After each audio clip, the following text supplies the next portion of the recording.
आज हमारे साथ मौजूद हैं आम आदमी पार्टी के प्रवक्ता जास्मीन शाह, जो अपने खास विचारों के लिए जाने जाते हैं और हमारे खास कार्यक्रम मंथन में भी आज हमारे साथ शामिल हुए हैं। तो आइए इनसे कुछ बातचीत करते हैं। सर, आपका बहुत बहुत स्वागत है। शुक्रिया। सर, मेरा पहला सवाल आपसे ये होगा कि आम आदमी पार्टी और आपके तमाम नेता एक तरफ तो कानून व्यवस्था पर सवाल उठाते हैं, लेकिन वहीं दूसरी तरफ बीजेपी ने ये बोला है कि आम आदमी पार्टी के नेता कुछ संस्थानों से मिलकर ये जो घटनाएं हो रही हैं, दिल्ली में बॉम्ब थ्रेट्स मिल रहे हैं, उसको अंजाम दे रही है। तो इस आरोप पर आपका क्या कहना है? देखो, ये कितने शर्मसार करने वाली बात है कि भारतीय जनता पार्टी, जिसके अंदर पूरी दिल्ली की कानून व्यवस्था अमित शाह जी के अंदर आती है, अब 8 या 9 महीने पहले ये बॉम्ब के होक्स कॉल्स और वार्निंग्स ये आने शुरू हो गए हैं। लगातार कई बार, लगभग हर महीना आप देखें, दिल्ली के कई स्कूलों में सैकड़ों लाखों बच्चों को इवैक्यूएट करना पड़ता है। 9 महीने तक ये लोग इन्वेस्टिगेट कर रहे हैं, दिल्ली पुलिस इन्वेस्टिगेट कर रही है। अब तक 9 महीने में इनके पास कुछ नहीं मिला। जब दिल्ली में चुनाव हो रहे हैं, 15 दिन पहले दिल्ली पुलिस आके आम आदमी पार्टी का नाम नहीं लेती, भाजपा के प्रवक्ता आम आदमी पार्टी का नाम लेना शुरू कर लेते हैं कि ये जो बॉम्ब की घटना है उनके कारण हो। ये बताती है कि इनकी फितरत क्या है। इनको दिल्ली के लोगों और दिल्ली के बच्चों के ऊपर राजनीति कर रहे हैं। इतनी से घटिया सोच क्या हो सकती है? जिम्मेदारी लॉ एंड ऑर्डर की इनको दी गई थी। अगर आपके पास कोई ठोस सबूत है तो जाके आप सीधा पकड़ लेते, किसी को जेल में डाल देते। एक व्यक्ति को आपने जेल में नहीं डाला, लेकिन सुबह शाम अरविंद केजरीवाल को गाली दो, कह दो कि हर चीज अरविंद केजरीवाल करा रहा है। इनको लगता है कि दिल्ली की जनता के इस हिसाब से वो लोग वोट ले लेंगे।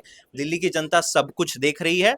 ये लोग अपनी जो लॉ एंड ऑर्डर की जिम्मेदारी में पूरी तरह से फेल हो गए हैं।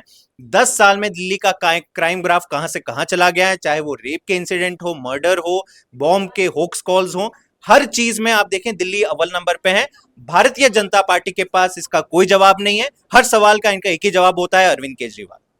सर, मेरा दूसरा सवाल, हाल ही में आपकी एक किताब 15 दिसंबर 2024 को लॉन्च हुई है, द दिल्ली मॉडल। तो अगर आप इस किताब के बारे में कुछ विस्तार से हमें बताना चाहें। देखिए, दिल्ली मॉडल ऑफ गवर्नेंस की चर्चा आज देश ही नहीं दुनिया में हो रही है, और इसके चलते मुझे लगा एक ऐसी किताब आना ज़रूरी था जो एकदम फैक्चुअल मैनर में बताएं कि पिछले 10 साल में दिल्ली में जो बदलाव आए और जो एक गवर्नेंस मॉडल नई तौर पे उभरा है, जिसमें पहली बार कोई सरकार आके कह रही है कि मैं अपने बजट का 40% हिस्सा शिक्षा और स्वास्थ्य में निवेश करूंगा। आज़ाद भारत में कोई सरकार इतना शिक्षा और स्वास्थ्य पे खर्च नहीं करती जितना अरविंद केजरीवाल जी की दिल्ली आम आदमी पार्टी की सरकार करती है। सब लोगों को, मिडिल क्लास और गरीब परिवारों को मुफ्त की सेवाएं देती हैं, फ्री बिजली, फ्री पानी, महिलाओं को फ्री बस यात्रा, तमाम ऐसी चीजें, सारी सेवाएं देती है। उसके बाद भी अगर बजट मुनाफे में चला रही है तो वो एकमात्र दिल्ली सरकार है।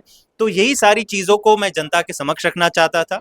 पूरी रिसर्च और फैक्ट्स बेस्ड ये बुक है, और मुझे उम्मीद है कि ज्यादा से ज्यादा लोग इसे पढ़ेंगे और अपने राज्य की सरकारों से भी पूछेंगे कि अगर दिल्ली में अरविंद केजरीवाल की सरकार ये तमाम सुविधाएं दे सकती है, शिक्षा और स्वास्थ्य को वर्ल्ड क्लास बना सकती है, और फिर भी बजट मुनाफे में ला सकती है, तो भाई साहब हमारी सरकार क्यों नहीं कर सकती? सर, उसमें लिखा भी है कि विकसित भारत बनाने में ये किताब मदद करेगी। तो बिल्कुल। देखिए, मेरा किताब लिखने का ये भी मकसद था कि जिस दिशा में हम जा रहे हैं, बात तो बहुत होती है कि भारत को 2047 तक विकसित भारत बनाना है, लेकिन कैसे बनाओगे? आप भाजपा का ट्रैक रिकॉर्ड उठा के देख लीजिए। पिछले 10 सालों में मोदी जी की सरकार के अंदर हेल्थ और एजुकेशन का बजट कम हो रहा है, लगातार कम हो रहा है। 1 लाख से ज्यादा सरकारी स्कूलें पिछले 10 साल में बंद हुई है। लेकिन दूसरी तरफ पूंजीपतियों की तरफ देखें तो 15 लाख करोड़ के लोन माफ हुए हैं। सबसे ज्यादा corporate tax cut Modi ji ने दिया है 2019 में।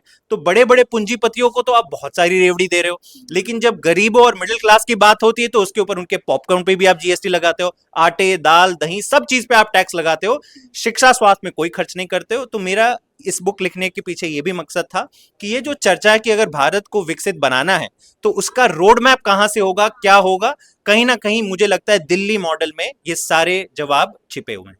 सर, बहुत बहुत शुक्रिया हमारे साथ जुड़ने के लिए। बहुत बहुत कैमरा पर्सन उज्जवल के साथ मैं ट्विंकल यादव, न्यूज़ 24।